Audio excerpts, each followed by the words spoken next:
Good. All right. Good morning. It's 10:33. This is a special meeting of the Board of Commissioners only because the date was changed from yesterday until today. So I'll call the meeting to order and we'll start with the Pledge of Allegiance.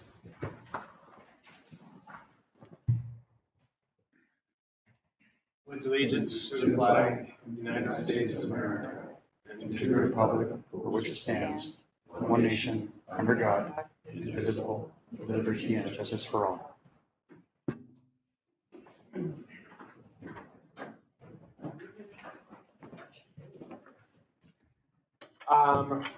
Roll call. I'm Bruce Ansel.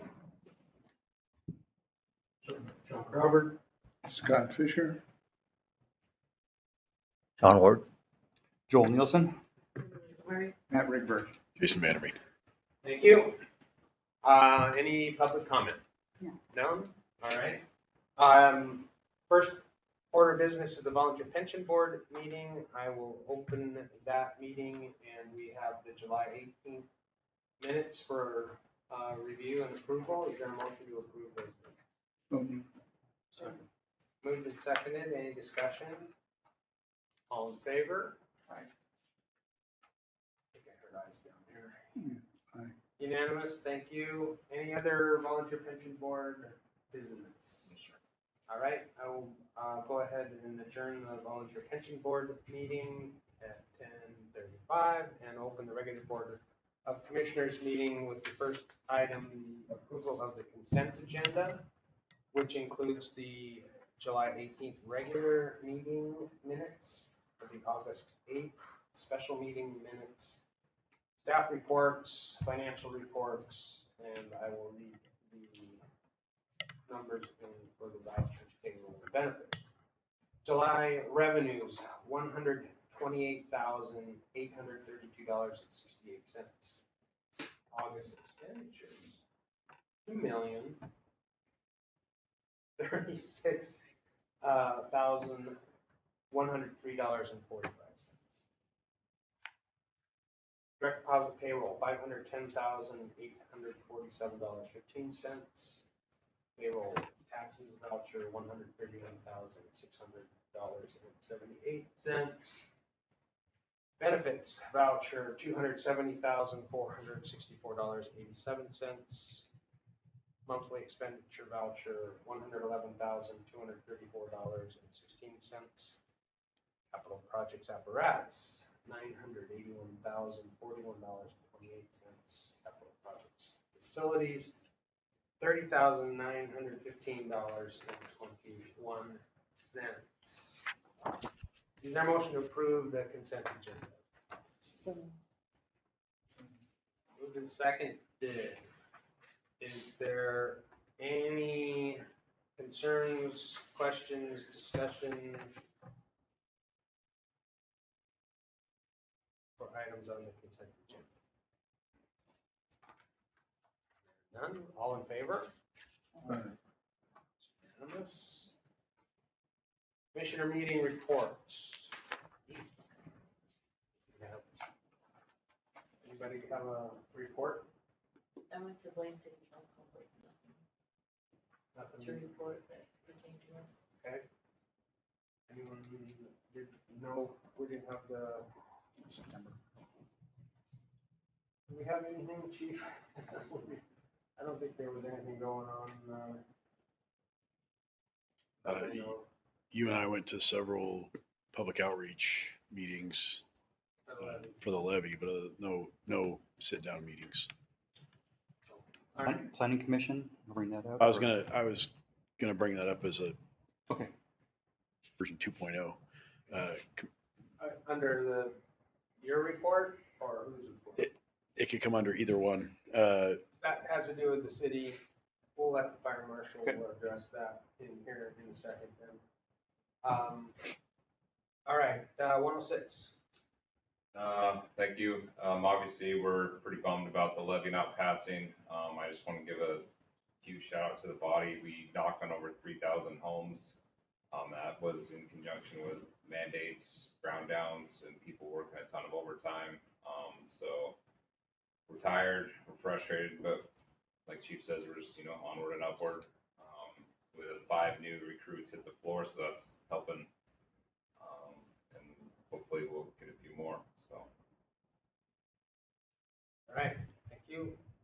All right, Deputy Fire Marshal report. Okay, attended a meeting a week and a half ago, I think it was, for the Blaine Planning Commission. They had an open public meeting there.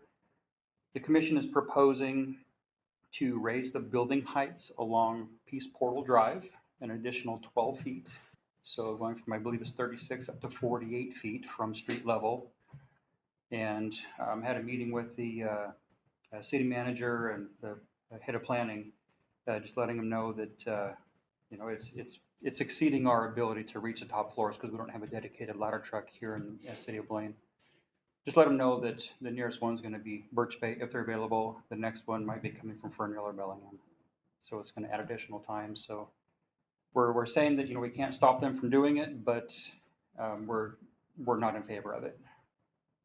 Yeah, no written documents yet. It's that'll be coming. And what was their reception to your comment? It's just they took note of it and they'll keep it in mind. Thank you very much. Yeah, they'll keep it in mind. Yeah. Second thing is our pre-incident planning program that we've got. It's now live. I've sent emails out for people to start logging on and signing up for their account. And I just started training some of the captains here at this station, and I'm trying to work out into the other stations when I have time. And then I'll start setting up a program for them to start, give them a list of buildings to go out and start pre-planning. And you think that's gonna start in like October-ish or? It could start this week or next week. Okay. Yeah. Were the Whatcom County Sheriffs or Blaine Police involved in that meeting at all? No. Do we have any feedback from them on how that's I going to haven't affect their response? spoken with the police department about it. Yeah. Some of the concerns that I heard at the planning commission meeting about, it's not just raising 12 feet. It's that they want to go to 0 lot lines for these buildings. And the other thing is those properties are going to abut on the west side to the BNSF right away. So there's no access. Would you say, Joel, 12, 14 I feet? think it's 14 feet of access. Yeah, with really no opportunity for Yeah. a hammerhead or for rigs to turn around, which is going to be a no-go for me. Yeah. We're not putting, we can't do that. And the railroad's just not been, historically has not given up much of the right of way for development. Right. It's not, they're not known to do that. So 0 lot lines, which means essentially we have the A side of the building to do any sort of fire attack from, That's it. and that's it. Of the building, what about for the railroad if there was an incident behind the building at the railroad? We'd have a 14-foot access road to put rigs down one way, which means we can't turn them around and get them out. And that's not acceptable. It really isn't. No. So, It's not wide enough for a ladder truck, for aerial apparatus. so it really impedes our ability to assist the railroad if there's an issue with the Correct. train there, catches fire or. Yeah, the derailment there. How we could drive on the BNS property. What they're saying is they can't, the city's not allowed to, build over into their easement. Totally get it. Yeah, so I'm there's, just thinking about that particular line of approach with whether or not this is acceptable for them to do. Conversation with the railroad.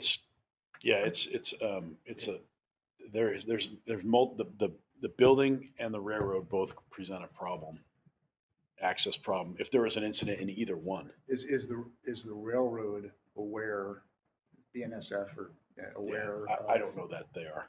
Because if they're aware of it and all of a sudden they're realizing that we don't have the ability to get in there quick enough for a significant incident, they might want to have a say with the city. yeah. Good point. So the way it's laid out is where the track is, there's about 100 feet, guessing, I haven't measured it, about 100 feet of railroad easement that is open and accessible. But that's where the city easement starts for that driveway or the alley back behind the buildings. And then right at the edge of the alley is where they want to build put the new structures into. So it's going to be just 14 feet with a wall on one side and then BNSF property on the other side. And if BNSF decides to put a fence in there or barriers, that's all we have is a narrow little lane and no way to turn around. The other issue is that they want to, obviously they want to do parking underneath. But in talking with Deputy Fire Marshal Nielsen, there's been no testing done on the impact of electrical vehicle fires in underground parking yet.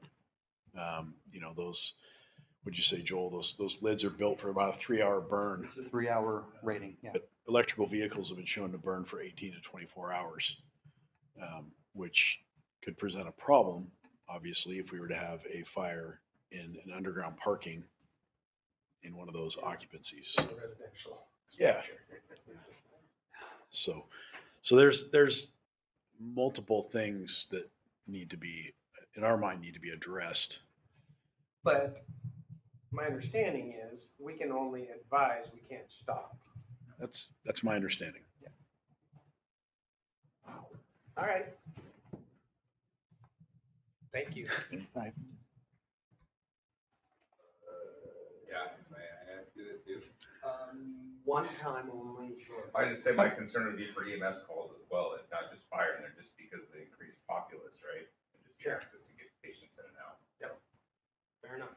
Yep, no, more people, more buildings, less fire departments. I don't know how you get that message out. Unfinished business. Move on to station 63. I think we can table this project for now. Okay, was there a payment Never. made? Nope. What did I read? We had a contract. We had a proposed contract that we never signed because Right. of the, But wasn't there a voucher this time that had to do with Station 63? 62.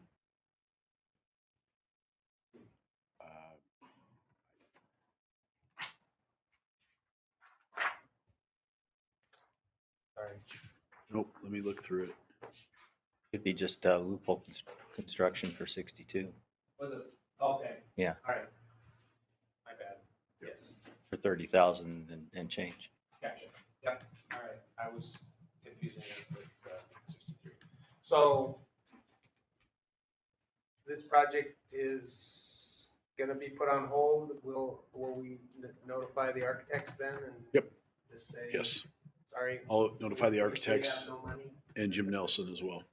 So Wow. That's a shame. Anybody have a used double wide park there? Are we addressing any of that a little further down this today? No. Stage 63, Well, the 63, 62 delay. we're gonna talk about 62 right now. It- Those are kind of- it'll, I think it'll come up during the future planning session, sir. Okay. I think that's where we need to bundle these things. Sure, Like okay. you and I were talking before the meeting, and All right. getting some of that stuff. Get that on that agenda, right? So 63, off, Yep. take it off for now. 62, It says action requested, we don't need any action other than the approval of the vouchers, which you already did. Chief Ward and I went out and talked with Bob Loophole, the contractor that was working on it. He very graciously, we canceled the contract. We buttoned up what we were doing. And he gave us a final invoice, and we finished the project for $48,000. We got the worst of the damage. No more damage will occur. The gutters will go on that backside, so there will not be any additional damage to the backside. It's all buttoned up. It's done correctly. We did not move on to any other corners or any other aspect of that building. We just stopped it. Stairs, no? We're not putting stairs on. We are going to mark the building as unoccupied. Okay. We're going to tape off, for lack of a better word, all the faucets, toilets, urinals, everything, turn the water off, keep the heat at 58, and say this building is not to be occupied. We will lock the back doors upstairs. No recruits will be staying there. If we new hires, that building is to be, other than a periodic inspection, that building will be essentially abandoned, for lack of a better, not abandoned, it will be unoccupied. And we'll make sure we post a large sign on the front, because I believe the current sign on the bay door says this station staffed by volunteers. Yeah, no, we will put at every entrance sign, we'll put a laminated Dial sign, 911, dial the 911. station This station is not, Not you know, occupied. there are no responders at this station. There's no equipment at this station. There's nothing here. And no, you know, the station is not checked on a regular basis, that kind of thing. So Can we remove the rotten sign out front? we will, yep. We'll just disappear it. Take the flag down. Sorry, that's it. If you want. Can I think about that one? Yeah. Okay. No, I'm trying to cover all bases. And I do have a breakdown, if anybody wants it, of kind of the final bill, the final every, you know, so you can all see what was done, what was paid for. But basically, exterior buttoned up, siding around the corner. Around the corners buttoned up. We're not going to paint it. It's primed, so no need to paint it. We got it, you know, for right now, it's good. It's The window issue, window out front. We're going to, well, the two that are rotting. yeah, we're going to fill them with silicone. Okay. So, What about like ongoing maintenance, landscaping? the main landscaping will cut back to every other week. We've had a number of complaints from a neighbor about the weed spraying, any kind of weed abatement. So we actually canceled that a couple months ago. So I guess whatever weeds grow, we'll maybe Chief Ward and I in our spare time will go out and we do a little weeding. But we're going to keep the yards mowed every other week, and we're not going to let it get destroyed. We are going to keep rodent and insect patrols through there, abatement, I guess you'd say. We'll continue to have the furnaces, you know, done their annual maintenance and make sure that those are working. We don't want to damage the building. You know, the plumbing is going to be drained, for lack of a better word. We're going to winterize the building. Is there going to be any type of notification made to the Semiahmoo SRA that this is what's happened? So there's no Yeah, questions around? I will send a letter to the SRA letting them know that that station has been mothballed. So Sad again. All right. Any other unfinished business? New business. The interlocal agreement for EMS. Chief? other than Chief Ward coming back to work, this is the bright spot in the meeting.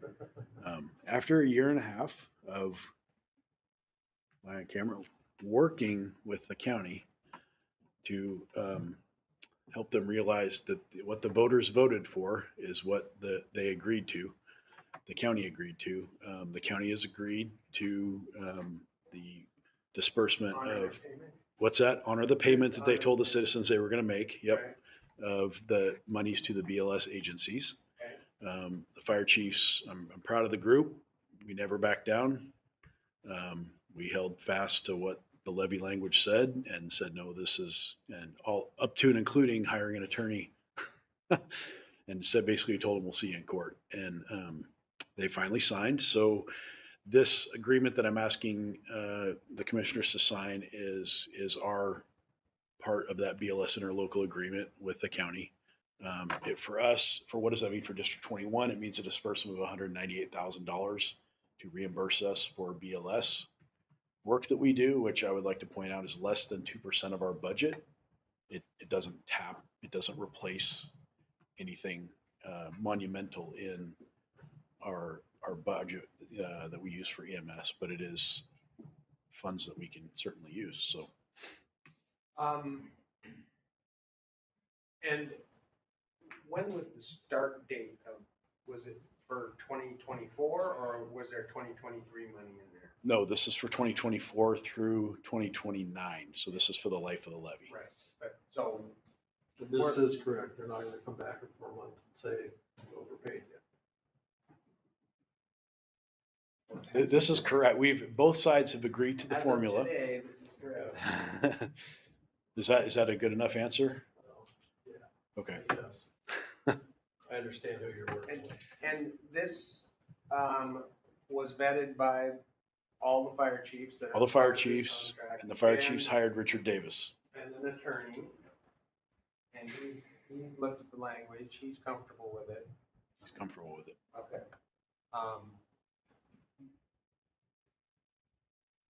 My question would be, do we have any idea how much it costs us to support ALS?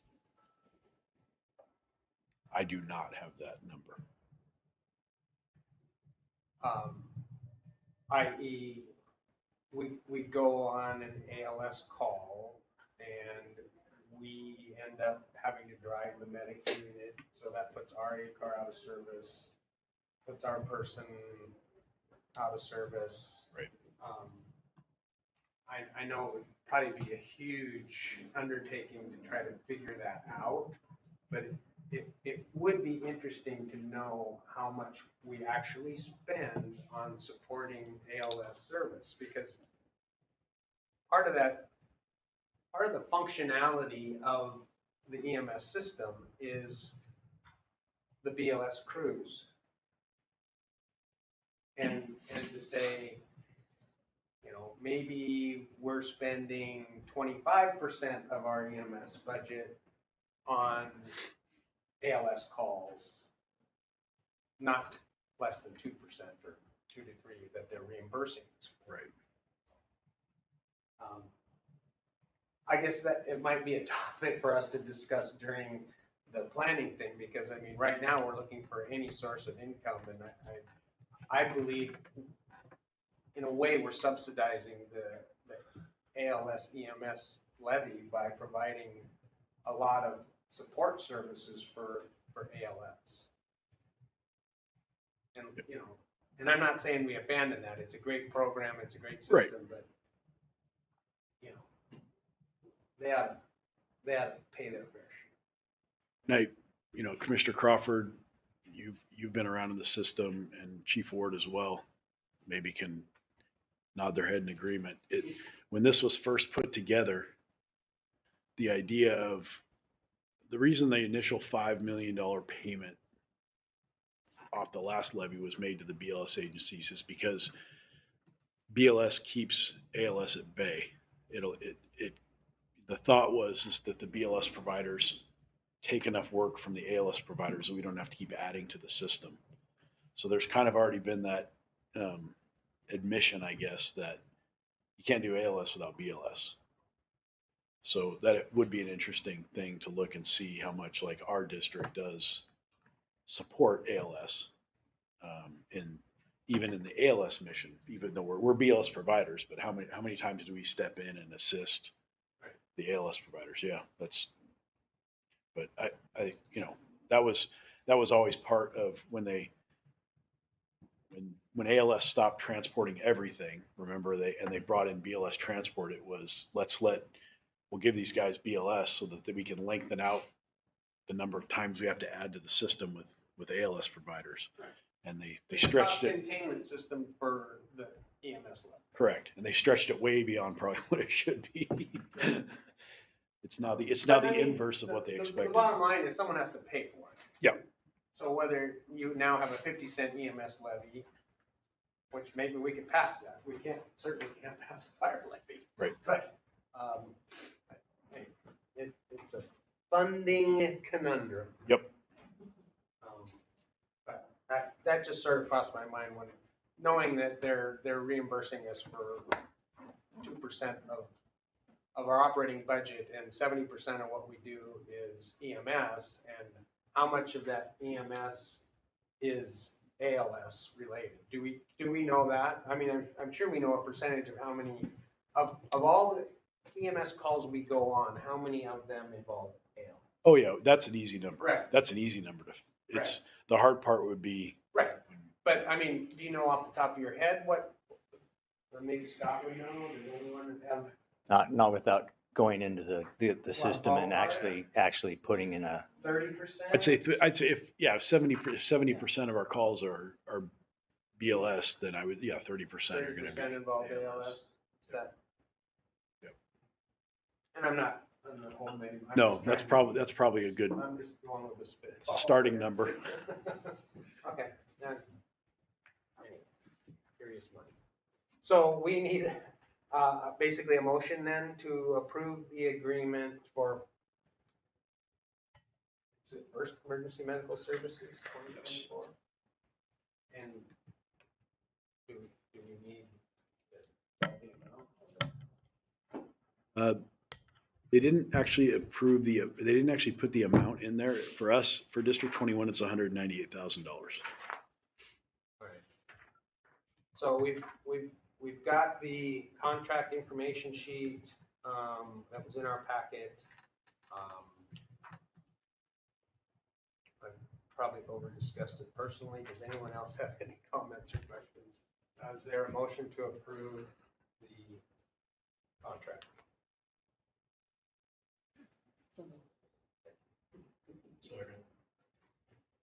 Anyone else have anything to comment about? All right, hearing and seeing none, all in favor? Unanimous, thank you.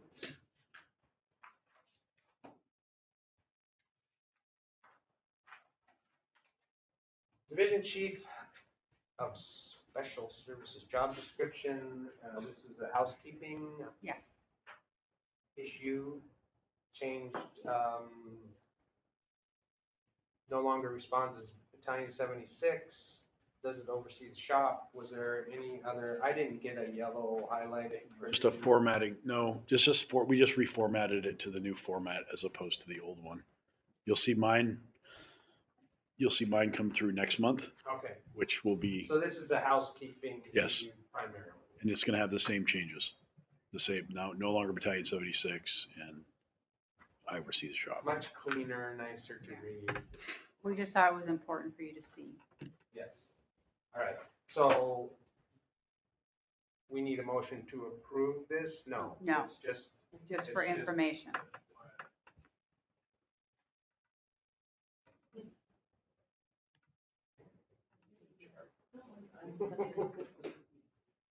Thank you. All right.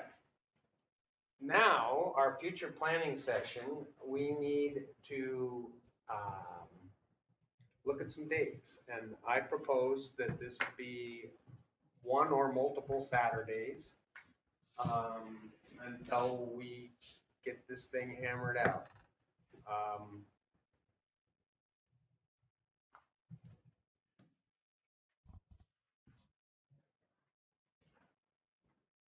Is that what this was for? And I believe Labor Day, we decided was the 2nd, right, Matt? Correct, correct. All right. So, I mean, as far as I'm concerned, I'm 7/14. The 28th. Oh, that's the first one I'm not available. I'm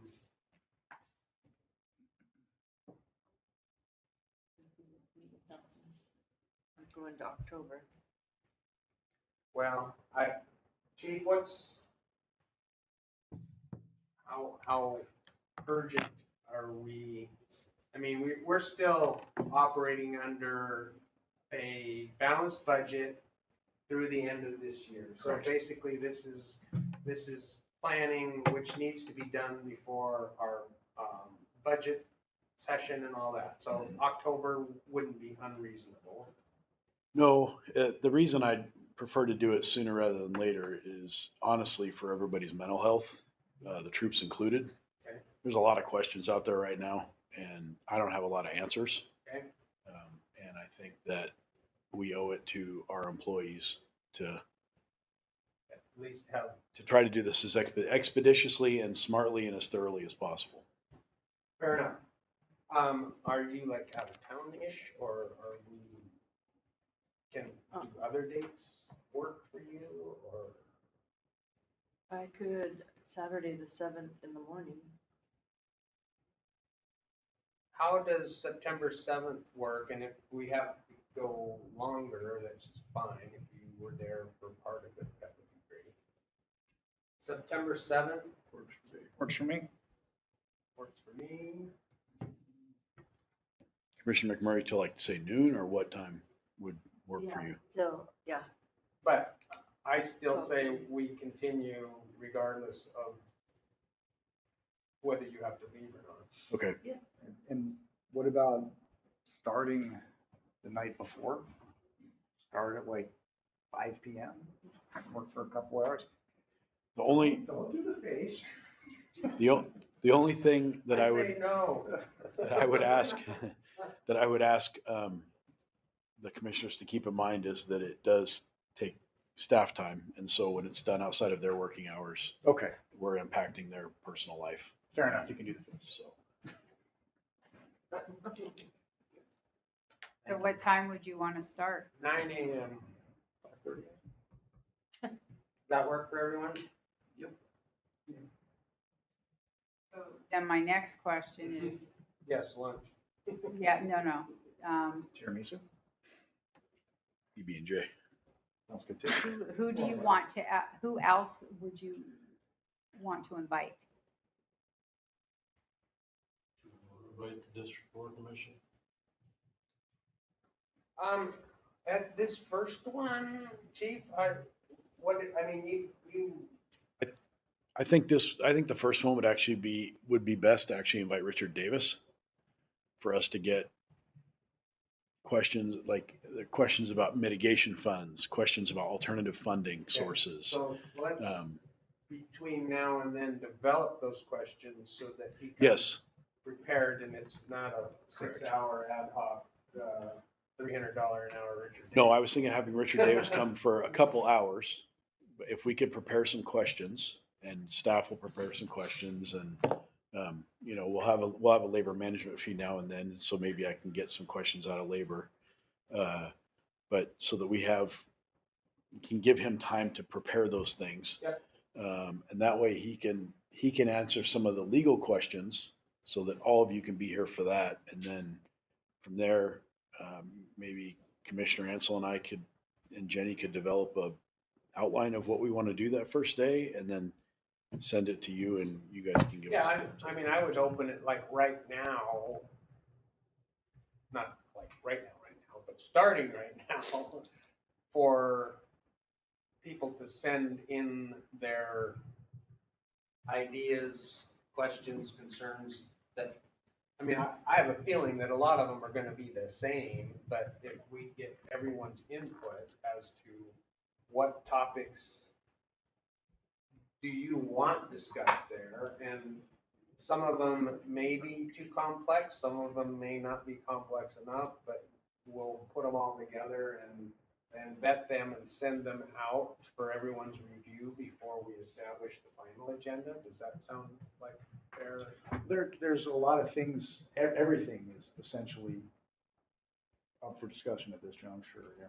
How long does it take to get a current deployment efficacy study done? I think that's going to be something that's more than can be done by September 7th. I think it's been a bit, right, Chief, since we've had that? Mhm. The viability of moving staff and stations.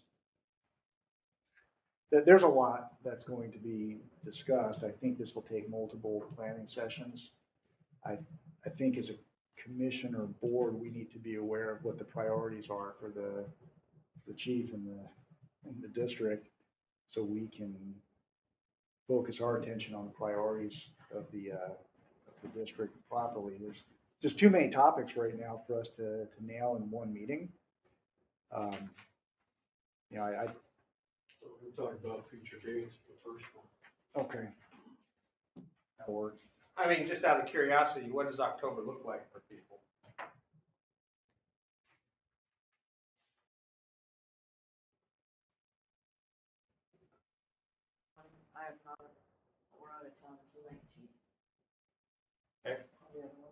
So is that, 8 months, not now, we're going to be next week, October. Need to be more structured. I'm hearing that all over. October's fairly open. I do think if we don't, we should try to probably have at least November and December are gonna be difficult months to operate in. yeah, plus For us. we're in a budget Yeah, stuff then too. So we do need to establish, if nothing else, a pre-budget meeting in October, right? Mhm. So can we tentatively shoot for 7 or 14 of October? Those the right ones? Saturday, 5 or 12? 5 or 12, yeah. I'm open to both. Or 5 and 12.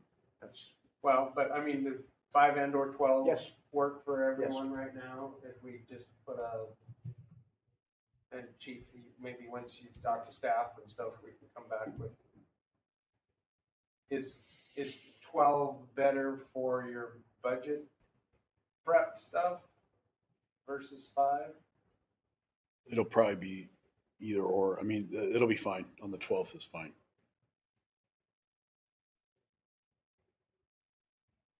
Yeah, either one will work. I guess I would remind the board that we have a labor contract through next year. So there's no, I mean, next year can essentially look exactly like this year, just with less Budget-wise, budget wise. right. There's not, I don't foresee a budget crisis next year. It's just going to be status quo with less things getting fixed.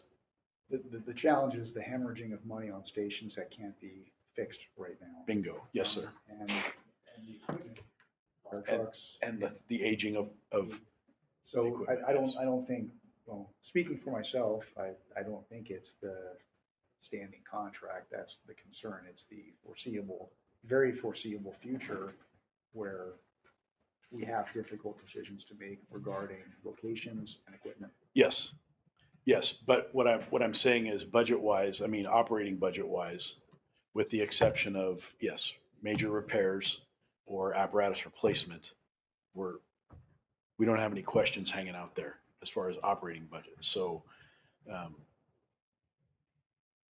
and the projects that we have, or what I think is gonna come out of these planning meetings are bigger, longer range projects, and how do we accomplish them with limited funds? And so, And or prioritize. and prioritize them. So That does eventually impact the operating budget. that will absolutely affect the. So that's my concern. Oh, I agree with you. It's just, Whatever contract we had, if it were the exact same contract next year, the whole landscape is now shifted. I just meant that there's no crisis in 4 months. Unplanned crises can always happen. Absolutely. You know, a roof caves in or something like that, then Which yeah. it essentially did it. You see. So, yeah, which it did at 63. But yes, I guess in my head, I'm thinking, We're treading water for 4 months easy. right, and keep my nose up. Yeah. So can we just placehold the 12th, and then if on the 7th of September, we decide differently, we can alter it at that point? Okay. Then now we've got 2 dates that are quasi cast in stone, and we'll go from there.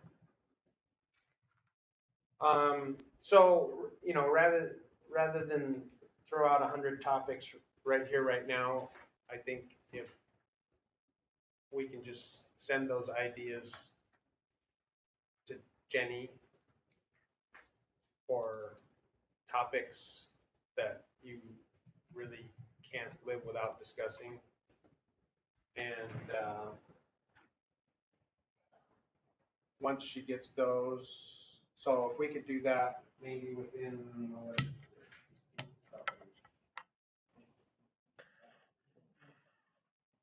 within the next week, if you would send your ideas, questions, topics to Jenny, then I will meet with the chief and Jenny once those have come in. And we'll put out a proposed draft agenda for everyone to review before we finalize. Fair enough?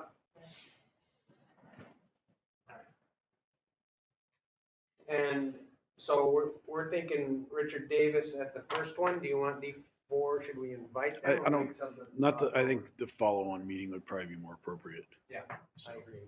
so yeah, I would say Richard Davis, labor staff. And you have a pretty good feel for what topics he should address. I think I do. Well, I mean, you're the one that ends up having to Yeah. track all this stuff down, so it Yep. would be nice to have legal opinion on mitigation funds and Yep.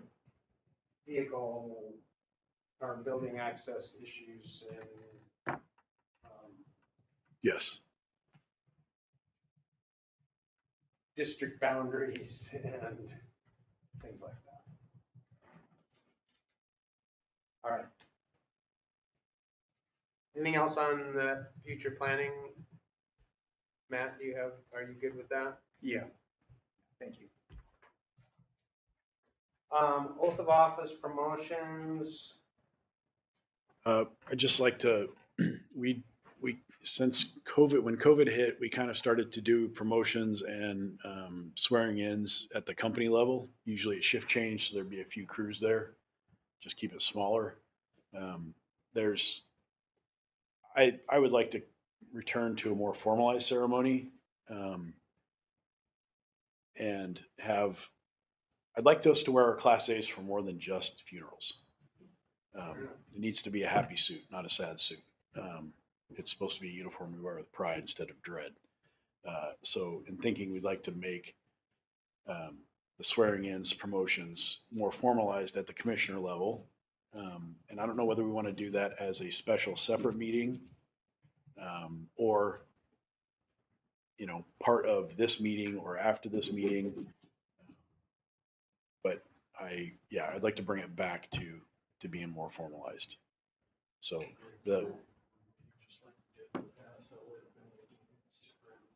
right. So my thought is to do it at the September meeting.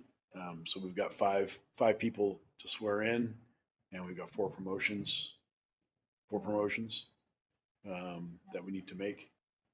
And I'd just like to go back to the roots. I like that idea. So it would allow you guys to celebrate and see the employees' accomplishments, meet our new employees, and it would, Commissioner Ansel can see me in a white shirt, which he always likes doing, and a tie. So I'm in favor of either or, a separate event. I know a lot of departments have a separate awards banquet ceremony, promotional thing outside of sort of our regular business. My biggest concern doing it before is it's, thank you, rush, thank you, now get out. And we've got business to take care of. So I think I would almost prefer it to be after our meeting so that we can take care of our business and then socialize, and then we don't have to kick people out the door.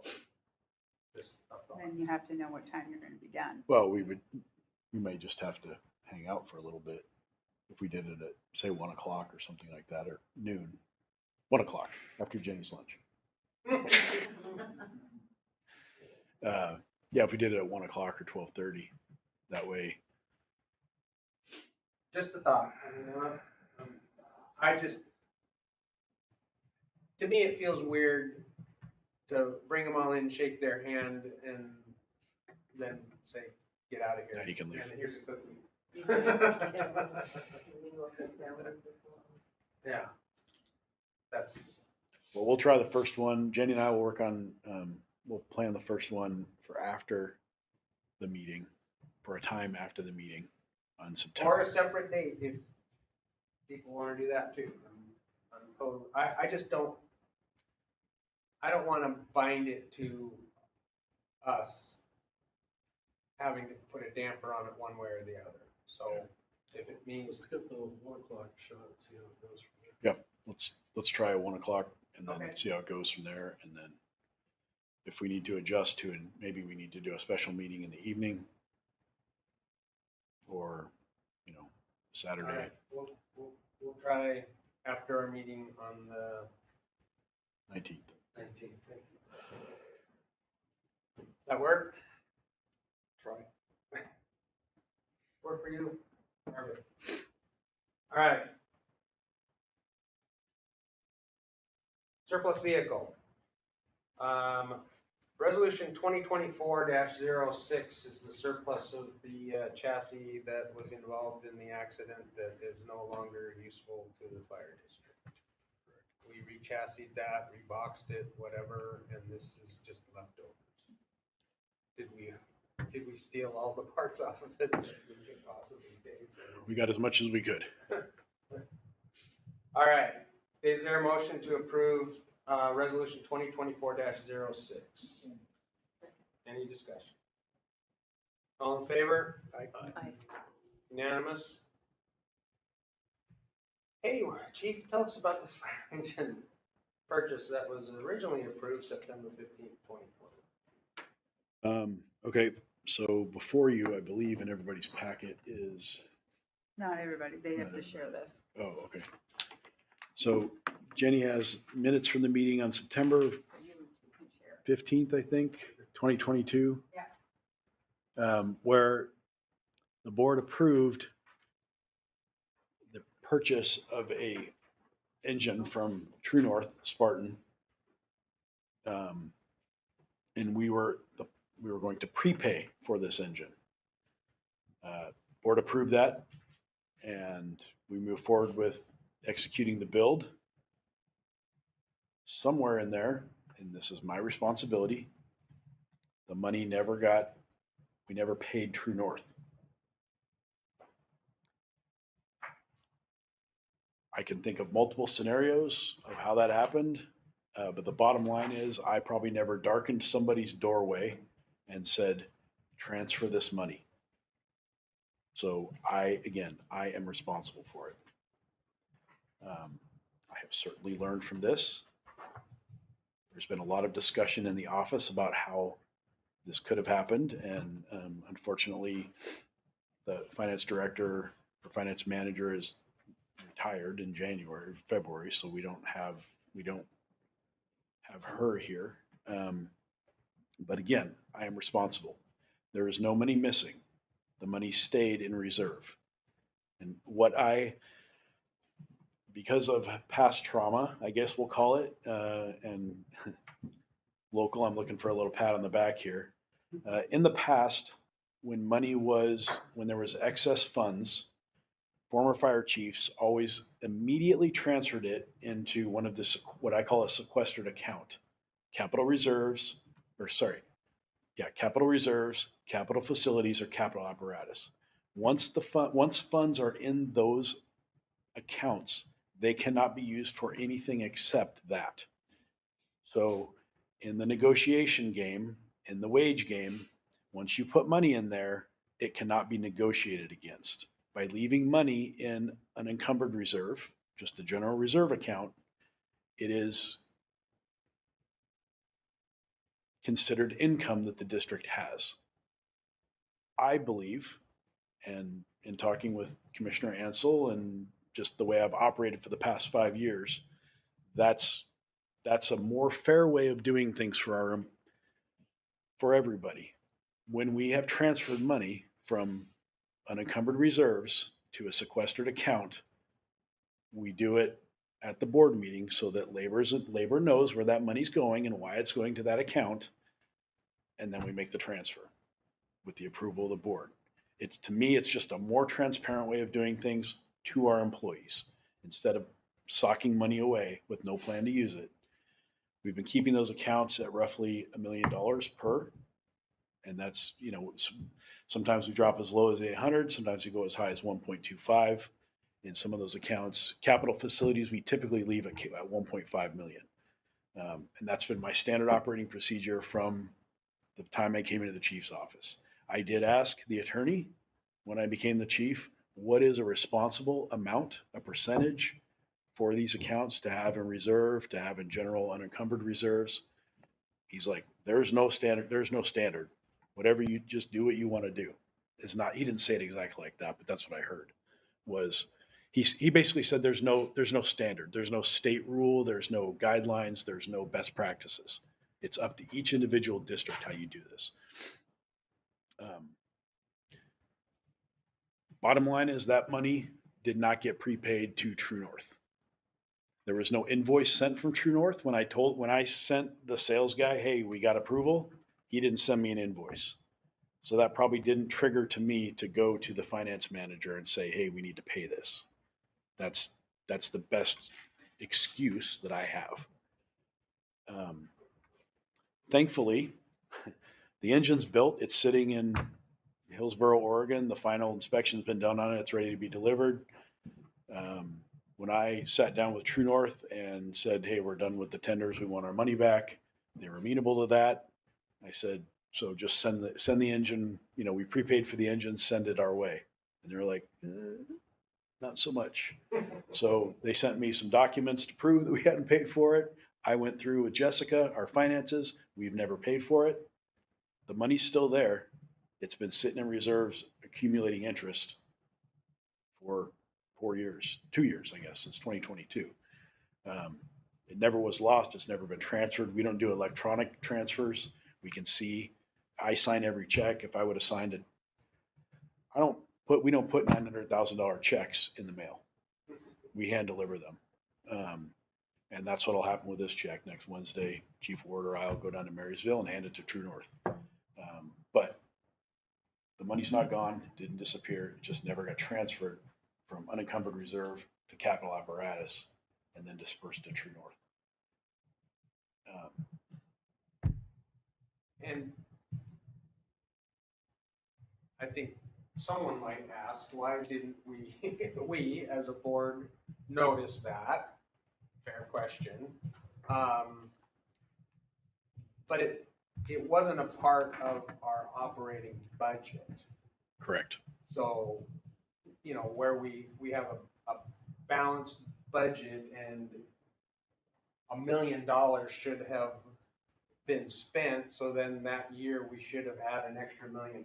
Didn't happen because it's in a separate reserve account, which, I look at those numbers every month, but I don't, as long as there's a good amount of money in them, I don't scrutinize the exact amount because that's what we pay people to do.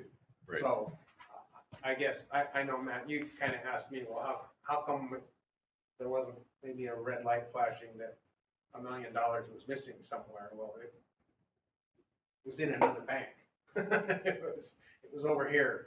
I don't know if that's an excuse or not. That's my excuse, but ultimately, we as a board too are responsible for how our money is spent.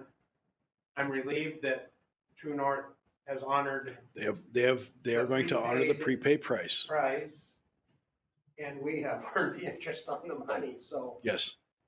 Instead of them earning 2 years worth of interest on our money, we earn 2 years worth of interest on our money. So maybe we should do that next time too. I don't know. Well, we're not going to prepay for apparatus anymore. It's not worth the hassle based on the slowdowns in what their target delivery date versus what the actual delivery date is. We were supposed to have this piece of apparatus a year ago. So one of the challenges that I see is we've been operating under the assumption that our unencumbered reserve then is healthy, where it's going to be $1 million less than we thought it was, which makes it less healthy. And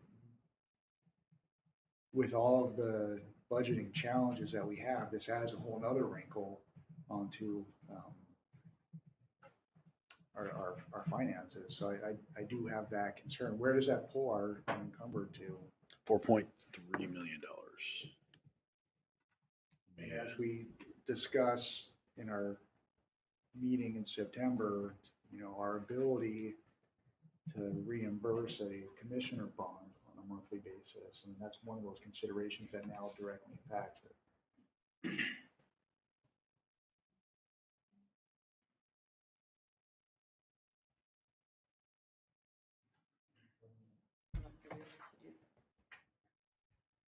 Yes, yeah, I agree. This was a gut punch. This was, I haven't felt panicked in a while. I spent a good couple hours freaking out about this. Understandable. It's just, we now have that responsibility to figure out the best way to proceed with that new wrinkle, Yes, which is a significant one. Are we confident there's nothing else floating around out there? yes, sir. So Yeah, oh yeah. the audit done? We've done, yes, Jessica and I have gone through everything and there's nothing else hanging out there. The only thing we're waiting for is reimbursement of the tenders that we canceled the contract on from True North. I expect that sometime in September. And that's another problem that we're gonna have to tackle is the lack of those, replacing. We had expected replacements for those vehicles and the need is still there. And so, yeah, there's nothing else hanging out. There's no other apparatus hanging out there. It's,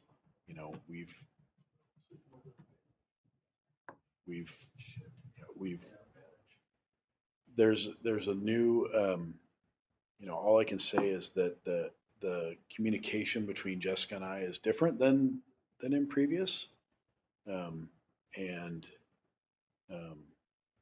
did bring all of the county financials for the last 2.5 years, if anybody wants to inspect them so that they can see that money didn't just vaporize. If there's further questions, I would ask that you come into the office. Jessica knows Springbrook much better than I do. She can go, the three of us can sit down. We can go through literally line by line what we paid to True North. We do not use electronic fund transfers at all. We only use paper checks. There's a paper copy of every single check that's gone out. There is no, I won't say zero, but there's a close to 0% chance that there's been any malfeasance. We have had a state audit since then, last year. So the state auditor's been through our books. It was a stupid oversight on my part, a communication error, and I take responsibility. But there is nothing else hanging out there either. It's caused like I said, it's caused Jessica and I to do a deep dive into budget, past planned projects where they completed, those kind of things. So, and yeah, it does add it adds another wrinkle or another stress ring to how we're going to fix this problem moving forward. The other bottom line is we are down to 0 reserve apparatus right now. Our old stuff is dying. So if we have an engine go out of service today, we have nothing to put those people on. Do we have a contingency lease plan? I have a contingency borrow plan. Okay. So, my question to the board would be, regarding that and just transparency to the public, is there anything else actionable that we need to do? Just so all of this that's here being presented by the chief is available to us for review. I just want to make sure that we're doing our due diligence as a board. Personally, I'm pleased and comfortable with the chief's explanation.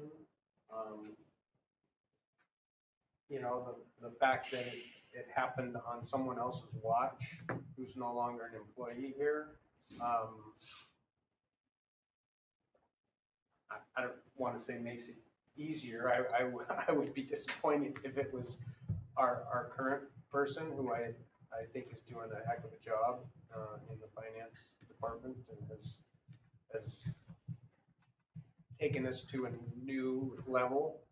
And I think, as the chief stated, maybe a better opportunity to communicate back and forth with each other and know what's going on. So the fact that we've passed 2 audits since that occurred, why it wasn't picked up in the audit. Was it listed as a liability, a financial liability anywhere? Excuse me. You know, I can't say that I know. I didn't do the finance manager does the financial reporting, the financials to the auditor. So I don't know. I'd have to go back through the audit report and look.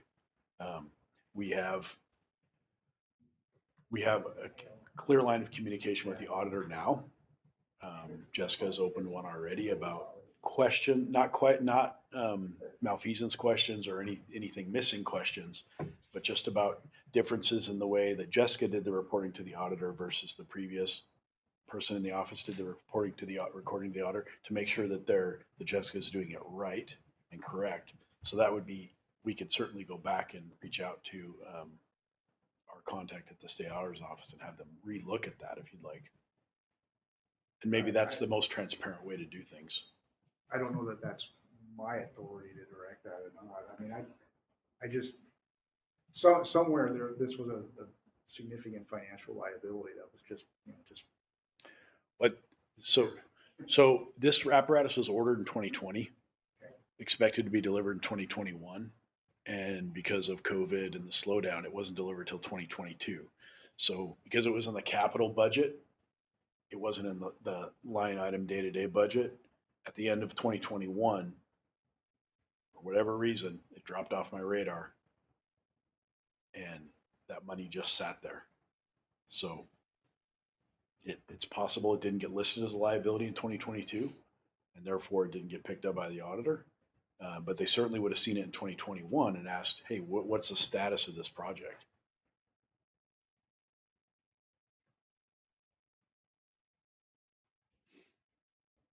Thank you for your report. And thank Jessica for her Yes, I will. time that she spent on this. I'm sure it was agonizing for her for a period of time. So we need a motion for this? I don't actually think you do. You already approved you approved the voucher, you approved the purchase of the engine in 2022. We just need to deliver the check, which will be done on Wednesday. And more than anything, I just wanted to tell the board what I think happened, what we've been able to track down, what documents we've been able to find, and that there's nothing, we don't find any missing finances. We don't find anything, Except that we earned some interest. Except that we earned a bunch of interest off of some money, yeah. And hopefully we didn't destroy our relationship with True North. I did that already. You did that already. Yeah. Yeah, I think I did that already. No, they were very good. Like I said, I sent them a very nice email back to thank them profusely based on the way our previous meeting had ended, that they didn't have to do that. And I really appreciated their professionalism and honoring that pre-purchase price. So. And we may have an engine soon. Yeah, it'll be, probably when the check clears, they'll give us the keys. And then we would have one reserve. I know. You would have a reserve, yeah. We would have a reserve. When this one arrives, we will have. We will have one reserve, and then there's a repair to be made, and then we'd have a reserve on each side. We'd have 2 reserves. Yep. All right. Which I've learned, talking to a friend that works at Seattle Fire, is one more than they have. So. And they have a few more stations. They got a few more stations, so. All right. Any other new business? I think that's enough. Correspondence is in your packet. The board meeting, the 19th, everyone is good for that? Okay, but you are available via Zoom. Anyone, 19th next month? All right. Next meeting agenda items, boy, do we pull 63 and 62 off now? They're done.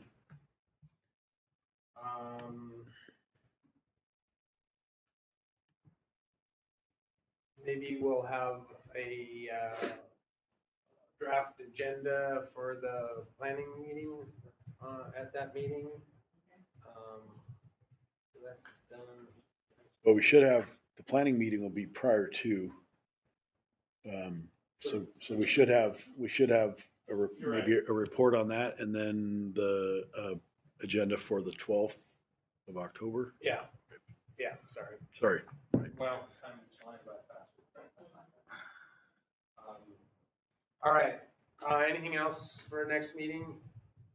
Sir, my job description will be, Pre-budget stuff, not ready yet? if it's ready, I'll have it on the, we'll add it. Well, we'll talk to you about adding it to the agenda, but Too early. yeah, we'll see what this planning. Chief, do you know when Blaine is talking about increasing the building heights and starting to develop buildings that are taller? They haven't put, there's nobody ready to break ground, as I understand. They're just at this point talking about they had a public meeting. Only, I think 50% plus one of the commissioners, the planning commissioners, showed up at the meeting. So now they're going to have another public meeting about the building height. And this is related to next meeting. That's why I'm asking, even though we talked about this earlier. If the city were to move forward with a project like this, that puts us at an operational disadvantage. Is the expectation there that we're able to respond with the appropriate equipment?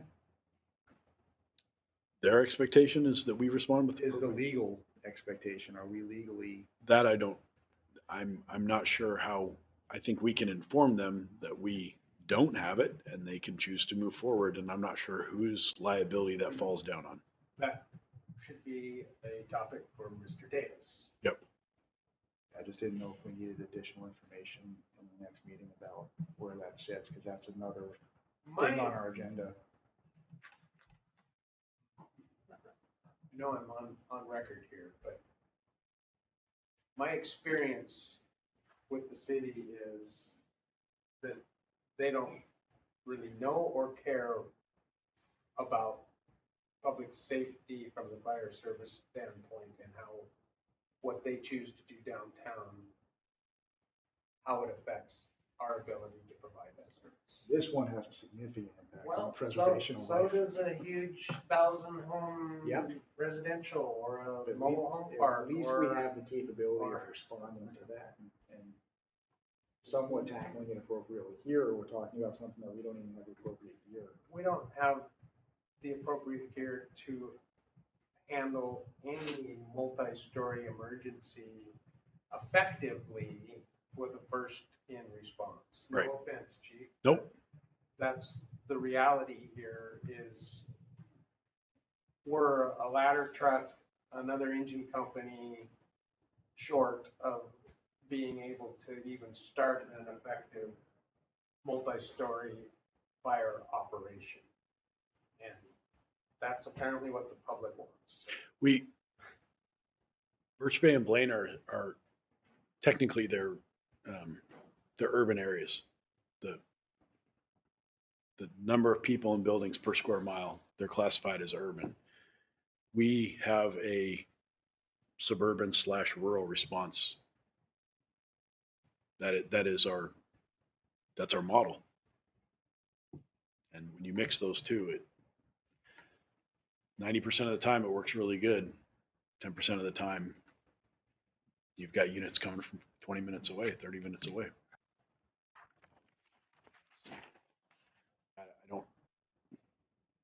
That's a great question for Mr. Davis as far as liability, who's We're on the hook for $3 million. going to jail. Yeah.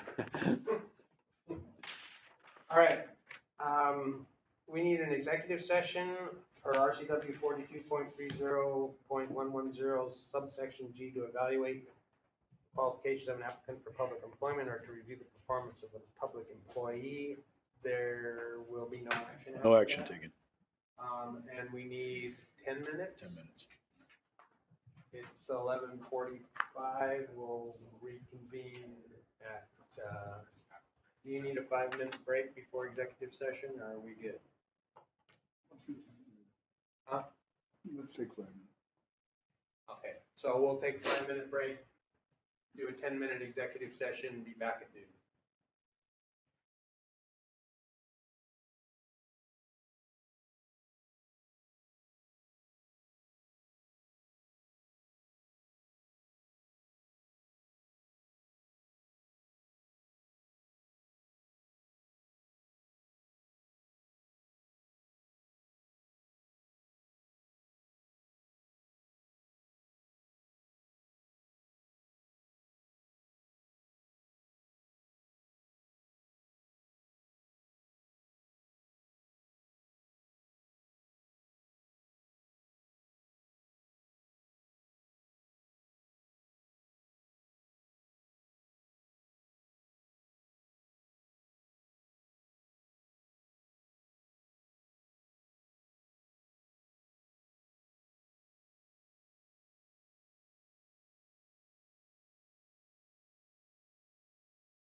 Good?